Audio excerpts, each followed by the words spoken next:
Welcome to Machem tutorials. In today's video, we're going to be discussing how to find the limits of any function, part 2.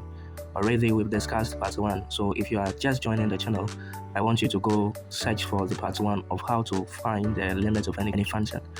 Okay, so let's get right into the video. We discussed earlier in our previous video that to find the limit of any function, you have to first of all understand the nature of the function. And after understanding the nature of the function, you have to get to know clearly how to use the nature of the function to find the limits of the function. Recap. Earlier, we discussed that for polynomial functions, to find the limit of a polynomial function, the first thing you need to know is the nature. How does a polynomial function look like? So we discussed that for a polynomial function, it is of the form ax n to the power n plus bx n minus 1 plus cx n minus 2 plus vx n minus 3. Then it is going to continue till we get to a place where it is only a constant, right? It means that an example of a polynomial function can be of the form 2x squared plus 2x plus 5. Whenever a polynomial function of this form is given to you, how do we find the limit? To find the limit of a polynomial function of this form, for instance, let's solve our first question. Find the limit of the function. Let's call this function f of x. So if we are to find the limit of this function as x approaches 0, how are we going to find it? To find it, all that you have to do is to do direct substitution. So for polynomial functions, since there are no values to make the function undefined, direct substitution, you only have to substitute the number the function is approaching. So in this case, x is approaching 0. It means that wherever we see x in the function, we're going to put 0 there. In that case, the answer of this limit question is going to be 2 bracket open 0 squared plus 2 bracket open 0 plus 5. And this is going to give us 0 plus 0 plus 5, which in turn is going to give us 5.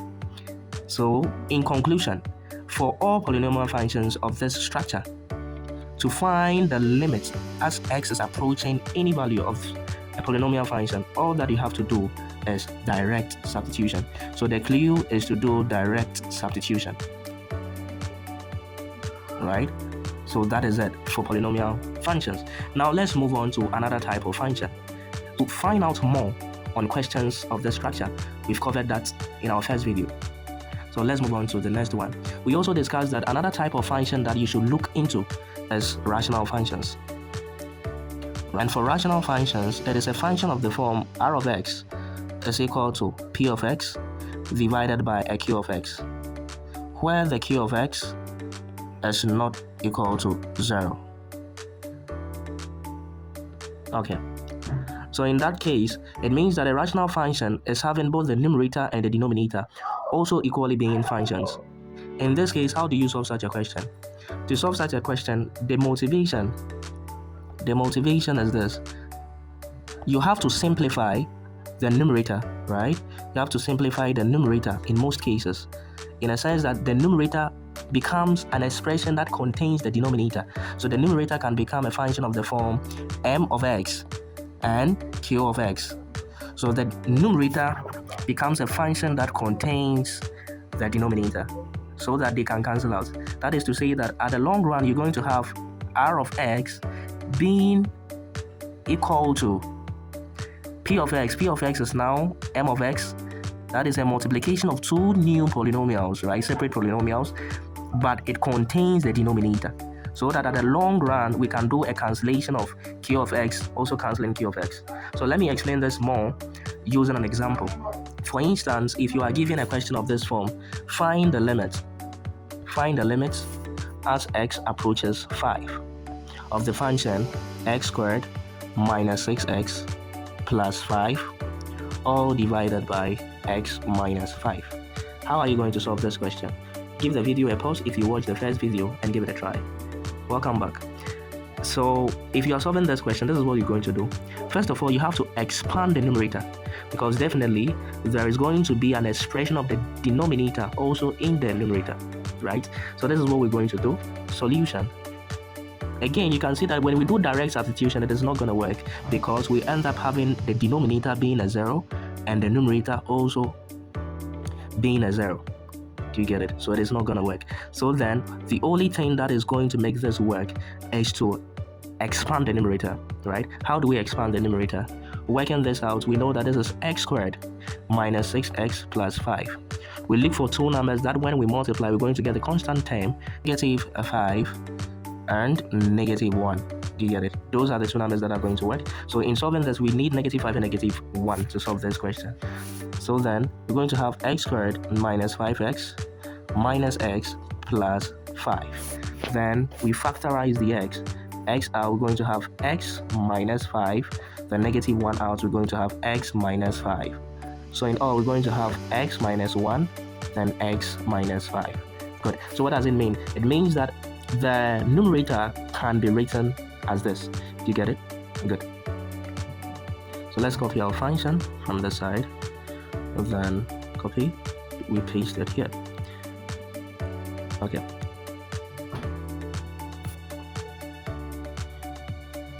Okay, so then we know that the numerator is the same as this function. So that we're going to have that limit x approaches 5 of the numerator. Now it is x minus 1, x minus 5, all divided by x minus 5. Now we can see that we can cancel out because we are having a common factor. X minus 5 is common to the x minus 5 here. So we're going to have the limit x approaches 5 of x minus 1. Now this becomes a straight polynomial, so we can do direct substitution. And we're going to have 5 minus 1. This gives us a 4, right? So, we can see that whenever they give us a question which is a rational function, the motivation is to express the numerator so that it looks like the denominator. One of the expressions as we solved here is going to look like an expression in the denominator, so that at the long run we're going to cancel the common expressions. I hope it is clear. Good. So if we are to solve a second question, then a second question would be, of which I want you to try your hands on the second question. That second question is going to be question 2 on this. Says that find the limit as x approaches negative 4 of 1 out of 4 plus 1 out of x, all divided by 4 plus x, right? So you could see that if we do a direct substitution, we're going to get 0 divided by 0. So direct substitution wouldn't be appropriate. So the next thing that we're going to ask ourselves is that how do we solve this question? And we know that the clue in order for us to solve this question is to motivation. Let's come back to the motivation. Is to express the numerator in a particular form, right? So we're going to express the numerator in a particular form, or we're going to modify the question without changing it. So let's begin. When we focus on the numerator, right, we can say that solution, focusing on the numerator is 1 out of 4 plus 1 out of x, and the LCM here is going to be 4x. Right, that is going to be the LCM. 4 is going to go into 4x. How many times? That is x. X multiplying the numerator, which is 1. That gives us x. Plus x is going to go into 4x. How many times? That is 4. 4 multiplying the numerator 1. That gives us a 4. Right. So in all, the numerator can be simplified as x plus 4 out of 4x. So we're going to bring it here. So that is to say that the numerator, the limit x approaches negative 4. The numerator can now be written as what? X plus 4, all divided by 4x. But remember, it is also divided by, being divided by 4 plus x. You can see that, right? So now we continue. The limit x approaches negative 4 of x plus 4, all divided by 4x. Now we're going to change the division sign to a multiplication sign. And when we change the division sign to a multiplication sign, we're going to reciprocate the other fraction, that is 1 out of 4 plus x. And in this case, we can see the common factor popping out already, right? X plus 4 is going to cancel this 4 plus x. Yeah, addition is commutative, so x plus 4 is the same as 4 plus x, right? So let's bring the x here. Okay, so in all, we're going to have that limit x approaches negative 4. The remaining function is going to be 1 out of 4 4x. Now we can do direct substitution. This is going to be equal to limit x approaches -4 of 1 out of 4x, which is equal to 1 out of 4 multiplying -4, right? And this is going to give us 1 divided by -16. Good. So that is to say that the limit as x approaches -4 of this entire function, is going to give us -1 out of 16. I hope that is clear. Good. Now that we've solved a couple of questions, I would want you to try your hands on this. Then drop your answer in the comment section. So I'm going to comment on it as to whether you are correct or not. So t approaches -3 of 2 squared minus 9 out of 2t squared plus 7t plus 3. Okay, so I want you to work on this.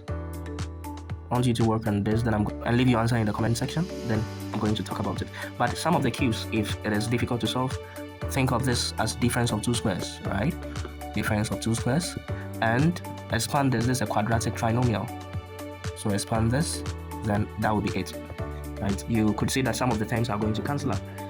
Okay, now let's move on to the other type of function.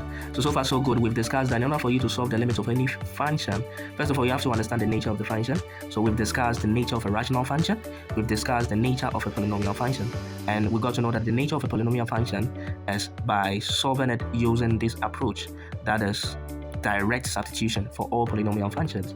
Then we came to the rational functions. In order for you to find the limit of any function, right? Understanding the nature of a rational function means that you have to massage the numerator or make changes to the function without really changing the question, as in modify it, adjust the function, so that at the long run, the numerator, right, and the denominator, there will be a common expression to be cancelled out. Good. Now we are going to a different type of function. It is also a rational function, but in this, it contains sets, right? So this is rational functions with sets. What if the rational function contains sets? So I'm going to solve an example with you, then I'm going to leave you with a trick on how to find the limits of such functions. So first of all, let's solve one example. Example 1. For instance, they've given you a question, limit x approaches to square root of 2x squared plus 1 divided by 3x minus 2. When given a question like this, you have to first of all apply the limit rule to see if it is going to work before you can think of any other way. What do I mean by the limit rule? This is the limit rule. The limit rule of sets, right, says that if we are having limits as x approaches a of root of a function, say f of x, right, say of x, then this is equal to square root of the limit as x approaches a of f of x. So what does this mean? This means that if you are being asked to find the square root of a function, then you find the limit of that answer. It is the same as finding the limit of the function before taking the square root of the answer. You understand? It means that the left hand side is the same as the right hand side. So that is to say that in this case, you can find the root of the function first before applying the limit. But in this case, you first of all need to find the limit, and the answer that you're going to get for the limit, you take the square root of that answer. You understand? So in this case, that is what we are going to do. Let's solve this together. To find the answer for this question, first of all, we're going to see that a limit as x approaches 2, right, of the question 2x squared plus 1 all divided by 3x minus 2. Then we're going to raise it up to the power half, 1 out of 2. Now, continuing, we are going to check whether the numerator or the denominator is going to give us a 0, right? But let's focus on the denominator. If we do direct substitution at the denominator side, we're going to get 3 multiplied by 2 minus 2, and that is going to give us a 4, not a 0. So it means direct substitution isn't going to be a problem. So then we do direct substitution. Good. So then we're going to have that when we are having limits x approaches 2 of 2x squared plus 1 all divided by 3x minus 2, this will be equal to 2 into bracket 2 squared plus 1 divided by 3 brackets open 2 minus 1, and this is going to give us 2 squared is 4. 2 times 4 gives us an 8 plus 1 gives us a 9 divided by 3 times 2, that is a 6 minus 1, that gives us, sorry, it is supposed to be minus 2, so minus 2, that gives us a 4. Do you get it? So then remember that we're supposed to take to the power half of whatever that we are doing. Okay, so this one to the power half. Likewise, the answer will be to the power half. Okay, going forward, we're going to have that 9 out of 4 to the power half. This simply means 3 squared all over 2 squared to the power half. And we know that according to the law of indices, whenever we are halving a fraction, it affects both the numerator and the denominator. So we're going to get 3 out of 2 as our answer. I hope that is clear. So it means that finding the limit to this question is going to be 3 out of 2. Okay, now the next function that we need to understand is rational function. The rational function where we'll be applying polynomial division. In this type of rational function, we're going to do a polynomial division. I hope you remember a polynomial division. So let me explain it using an example. Let's say they've given you a question, find the limit as x approaches 5 of x squared minus 6x plus 5, right? All divided by x minus 5. How do you solve this function? This function, we have two ways of finding the limits of the function. It is one, by expressing or solving the numerator, right? Because it is a quadratic trinomial, so that at the long run there will be common factors to be cancelled out. Or another approach is by doing polynomial division, right? So how do we apply polynomial division? So you write the dividend, that is the number that is being divided, that is x squared minus 6x plus 5, then the divisor, which is x minus 5. So as usual, which number should multiply this x in order for us to get x squared? So we're going to multiply it by x. So we have x squared here. When we multiply this x by the negative 5, we have negative 5x.